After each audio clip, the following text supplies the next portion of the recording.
안녕하세요. 과몰입 리뷰어입니다. 이 영상은 나는 솔로 출연자분들을 비방할 의도가 전혀 없음을 알립니다. 그냥 나는 솔로 영상을 보며 과몰입된 저의 생각을 정리하는 영상입니다. 오해하지 마시고 시청해주시면 감사하겠습니다. 이번 영상은 영식과 영수 커플에 대한 영상입니다. 이번 회차에서 영식과 영수 커플은 뭔가 가벼우면서도 나름 귀여운 데이트를 했다고 생각했습니다. 솔직히 36가지 질문 같은 뭔가 간질간질한 느낌의 오글거리는 것들은 서로 호감이 있는 상태인 썸 관계나 커플 사이에서 많이 하는 거라 영숙님이 부담을 갖지는 않을까 했는데 영상에서 볼 때 영숙님의 반응이 나쁘지 않은 것으로 보였습니다. 그래서 이번 회차의 데이트는 나름 괜찮았던 것 같습니다. 거기다 서로의 공통점도 꽤나 있는 듯해 보입니다. 영식님과 영숙님 모두 대가족이라고 했는데 이거 은근히 중요한 요소입니다. 소가족 사람들은 대가족이 조금은 부담스러울 수 있습니다. 실제로 부담스러워하는 경우들도 몇 번 봤었고요. 둘 다 교회를 다니고 아침마다 감사함을 느끼며 사는 모습. 대가족. 공통분모가 나름 있는 듯한데 저는 뭔가 영식님과 영숙님이 안 어울린다고 생각이 듭니다. 왜 그럴까요? 먼저 영숙님과 영식님이 가족 얘기를 하며 가족 사진을 보여주는데 영식님은 가족 사진을 거리낌 없이 보여줬지만 영숙님은 굳이 보여주시지 않고 좀 더 조심스러워 보였습니다. 보통 서로 호감이 있는 상태라면 상대가 무언가 보여줬을 때 같이 호응한다고 해야 하나? 비슷한 무언가를 보여주는 것이 자연스럽다고 저는 생각하는데 보여주시지 않는 부분을 보면 아직 영숙님에게는 영식님에게 어느 정도의 선이 있는 듯해 보입니다. 뭐 사진을 보여주는 장면이 편집됐을 수도 있지만 이 장면만 보자면 그렇네요. 영숙님은 영식님에게 작은 호감이 있을 뿐 확신이 있다고는 말할 수 없을 것 같습니다. 저는 이번 나는 솔로 12기 못쏠 특집을 보는 동안 영숙님을 계속 관찰해봤는데 눈에 띄는 행동을 하거나 영숙님의 감정이 드러나는 장면을 찾기가 굉장히 어려웠던 것 같습니다. 이번 81화에서의 영자님처럼 마음에 드는 사람이 생긴다면 설레어하고 힘들어하고 기대하고 상처받는 등의 이런 감정들이 조금이라도 생길 텐데요.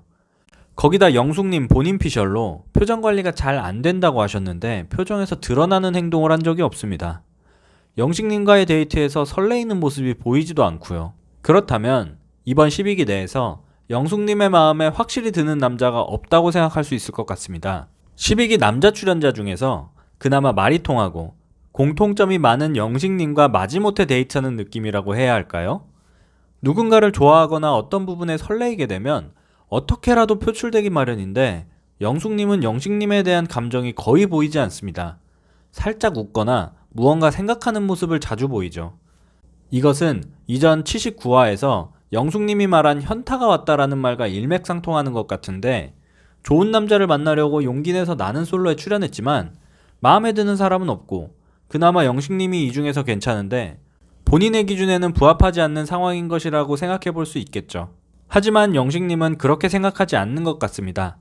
영식님이 다른 남자 출연자들에게 하는 행동이나 남자 출연자들이 영식님을 바라보는 상황이 이미 영식님과 영숙님은 커플이나 다름없다고 여겨지는 것 같습니다. 제가 볼 땐 영숙님의 마음은 그 정도는 아닌 것 같은데요. 영숙님의 행동이나 말 중에서 영식님이 그렇게 확신이 들 정도로 느낄 만한 것도 없었던 것 같습니다. 그리고 제작진과의 인터뷰에서도 영숙님은 조금 호감이 상승한 정도라고 이야기할 뿐 확실하게 이야기하지 않고 있습니다. 그래서 영식님이 정말로 영숙님에게 확신을 느끼고 있는 것인지 아니면 다른 남자들이 영숙님에게 접근하지 못하게 하려고 확신을 느끼는 척 하는 것인지는 잘 모르겠지만 이런 식으로 영숙님과의 관계를 과대평가하고 이미 성공한 위치에 있는 듯한 인터뷰를 하며 다른 남자 출연자분들에게 영숙이 본인에게 확신을 준 것처럼 행동합니다. 거기다 다른 남자 출연자분들에게 승리자의 위치에서 조언하는 듯한 말투와 행동들 때문에 시청자분들이 꼴보기 싫다고 많이들 하시는 것 같습니다. 저도 그렇게 느껴지고요. 저는 영식님의 이런 모든 행동들이 설레발의 표본이라고 생각합니다. 제가 살아온 경험상 영식님처럼 본인 혼자만의 착각으로 남들에게 본인의 연애에 대해 떠벌리고 다니는 스타일치고 연애에 있어서 잘 되는 모습을 본 적이 없거든요. 서로 조금 호감이 있어 천천히 알아가며 깊어진다면 이루어질 수도 있었던 관계가 본인이 다른 사람들에게 떠벌린 정도의 관계로 빠르게 발전하고 싶기 때문에 조급해지고 상대에게 부담을 주기 시작하면서 상황을 그르치게 될 것 같습니다. 예고편에서 영숙님이 심경 변화가 있다고 말하는 장면이 나옵니다.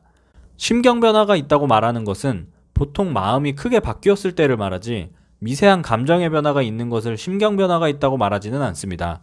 그리고 이번 회차에서 영숙님이 본인은 표정에서 다 드러나는 편이라고 언급한 적이 있는데 예고편에서의 영숙님의 표정이 좋지 않죠.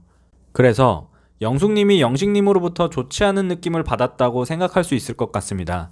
그래서 다음 화를 살짝 예측해보자면 데이트 상대를 선택하는 모습에서 111호로는 영식님과 영숙님이 들어갔고 105호에는 상철님, 106호에는 광수님, 107호에는 현숙님과 영호님, 옥수님이 있는 방으로는 영철님과 영수님이 들어갔을 것 같습니다. 그래서 남은 여성 출연자분들 중에서 기다리고 있는 분들은 정숙님, 순자님, 영자님입니다.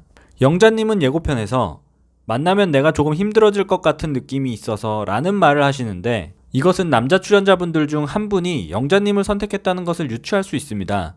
그래서 길을 잃은 광수님이 키가 상대적으로 크신 순자님이나 정숙님보다는 영자님을 선택할 것 같습니다. 그리고 상철님은 본인을 선택해 주셨던 정숙님을 선택할 것 같고요. 순자님은 아쉽게도 짜장면을 드실 것 같습니다. 그래서 영숙님과 영식님의 데이트는 확실히 정해진 것으로 보입니다. 이번 데이트는 우리 잠깐 결혼했어요 컨셉으로 신혼부부 놀이를 하는 듯해 보이는데 이때 영식님이 무언가 급발진을 해 영숙님이 부담을 크게 느낀 것은 아닌가 싶습니다. 영숙님도 이때다 싶어 영식님을 손절할 것으로 보이고요. 이상 과몰입 리뷰어였습니다. 감사합니다.